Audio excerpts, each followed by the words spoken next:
Where was I during slavery? Now that's a good question. Good question. And you'd think I'd have a good answer right on the tip of my tongue, me being all knowing and all. Where was I during slavery? Could you be more specific? There's been a lot of slavery since creation. Lots and lots of slavery. Welcome to the Dirty Question with D&D, where we clean up the controversy, one question at a time. Hello, and welcome back to another episode of The Dirty Question with D&D. Today's Dirty Question is one that gets asked a lot. Where was God during slavery? Once again, we took to those internet streets to find some answers. Well then, where was God when slavery happened? He was sitting on his throne, comfortable, because he warned them. He told them, if you keep worshiping other gods like we're doing right now, have we not learned? If you continue to worship other gods, if you continue to worship crystals, if you continue to bow down to statues that can't do nothing for you, when you pray out against them, then I'm going to put you in slavery. So where was God when we were slaves? He put you there. So if you want to know where God was, he was sitting on his throne, comfortable. Do you really expect me to believe that nonsense? One of the most infuriating things to hear Christians say about where God was during slavery was, oh, well, he was testing their resolve and they made it up to the kingdom of heaven because they obeyed him and they were his loyal servants and, all that nonsense. I know that this is a fact towards Christians. They believe that we were put into slavery was because we were worshiping other gods. And God punished us because we deserved it. The buck breaking, the rape, the eating of our flesh, whipping, separation of our families, lynching, babies being eaten by alligators is punishment by God. Now, I just want to mention that slavery was forced upon us because, we were slaves and we were told scriptures like slaves submit to your master and that we will be saved in heaven. And during this time of us going through this suffering, we are asking, why is this happening to us? And the only answer being told to you by your brain and by your master is that you deserve it. Now, can I just ask a question? Could you possibly feel this way because you were brainwashed to think so? This is the question that I always want an answer to, because if God is so merciful and so loving and so forgiving and all of that shit, how did he just allow for 400 years of slavery to just happen? And on top of that, now we're being discriminated against to this fucking day because of that. And the answer that I always get is that God was punishing black people for turning their backs on him. Yeah, you heard that shit right. So our ancestors, from the moment they were forced to come to this country, all the way until present day, have been struggling, dealing with discrimination, dealing with murder, dealing with all types of shit, because God was mad at them. Where was Jesus during slavery? Not helping none of us, because Jesus was not around. Question, where was Jesus during slavery? How about you suck my... Where was Jesus during slavery? Ooh, that's a tough question. Honey, we ain't talking about Jesus in slavery.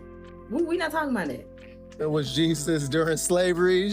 I don't know. I don't know. We all asked the same question. I asked the same question. He was somewhere chilling, I guess. Ask Jesus. Don't ask me. You can ask him when you get to see him one day, if you make it up there. Biblical slavery, slaves had rights, had to be set free after a time. Sometimes people would sell themselves into slavery, pay off a debt. It's almost like the employee-employer dynamic we have today. Where was Jesus during slavery? Giving visions to Harriet Tubman to free people. She was a Christian who had visions to free people. Nickname was Black Moses. When I come across people who believe in ancestral spirits, and they ask me, where was the God of the Bible during slavery? I always ask them, where were your ancestors? Where were your ancestors during slavery?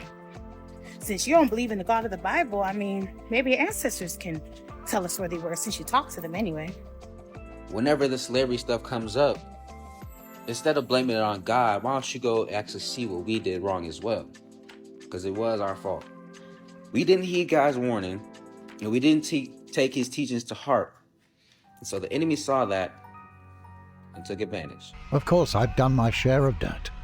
Job's kids was a nasty piece of work. But slavery? You got to take that up with the smiter in chief. For those people that say that it was the devil that made slavery. So then why did God give specific instructions on how to treat your enslaved person and how enslaved people are supposed to obey their earthly masters? And how is it that God said if you hurt your slave or if you kill your slave, he gave you specific instructions as to what you're supposed to do and how you're supposed to proceed? Come on now. God was nowhere near the United States during chattel slavery unless he was just there for entertainment value. Other than that, he was asleep. Because why else would he allow that kind of behavior to occur for as long as it did? A lot of believers and things, they like to express that these things, these atrocities will be fixed within their lifetime. They think all kinds of things good to them will happen, even if it's a lot of bad within their lifetime, something will be fixed, whether it's karmic justice or anything. And nothing like that happened. The only way that God would have let all that happen is if he was some sort of sadist and he was just happy to let it continue. And I really think that that's something that, a lot of believers need to examine. Part of Christianity is the promise of you're going to see something better in the afterlife, even through enslavement, even through abuse, even through white supremacy. So seeing that as like Black people still aligning themselves with Christianity is like saying, okay, right in this life, you'll suffer, but it doesn't matter because when you get to the next life, then you'll have the peace and harmony that you need. So it's very hard for a lot of Black people to remove that from a part of their livelihood and thought process because it's so ingrained in so many Black people. They've been taught that their salvation and freedom came through the Bible and Christianity, as opposed to being taught the specific passages that said that you must obey your earthly masters. Would someone who let slavery happen, let chattel slavery happen in the manner that it did, that person's not worthy of praise unless you're the person who's benefiting from that, which obviously is the white people and the supremacists because they got the better end out of the deal, obviously. Chattel slavery, it's hard to justify Black people's involvement as far as thinking anything good can come from it or came from it. It just didn't. The faster we come to that conclusion, the better we all will be. So basically, when Black people say that they're thankful that white people brought us here by force and subjected our ancestors to atrocity, that it was this great trade-off because now we have Christianity. Where was God during slavery? Hell, he ain't here now. What kind of question is that? I heard there was a glitch in the prayer channel starting around the early 1600s. It took Angel IT forever to get it back online, and by the time they did, around the 1860s, well, we heard that slavery was over and the problem had fixed itself. I think that one of the most asinine things that I hear on a regular basis from Black people about slavery is them feeling thankful that white people brought our ancestors here by force because we have a quote-unquote better life than they do in Africa. So we should be thankful to them for taking away our ability to pass on generational wealth and abusing our ancestors. We should thank white people for that? Man, they got to be out of their mind. We might also ask, where was God on June 17th, 2015 at the Emmanuel African Methodist Episcopal Church, where white supremacist Dylann Roof murdered 9 African American Christians during a Bible study? That would have been a good time for the Almighty to make an appearance, but he was a no-show. And at Roof's bond hearing, many family members told Roof that they prayed for his soul, that Roof should turn to Christ, and that they forgave him. They forgave him, despite the fact that Roof displayed no signs of remorse.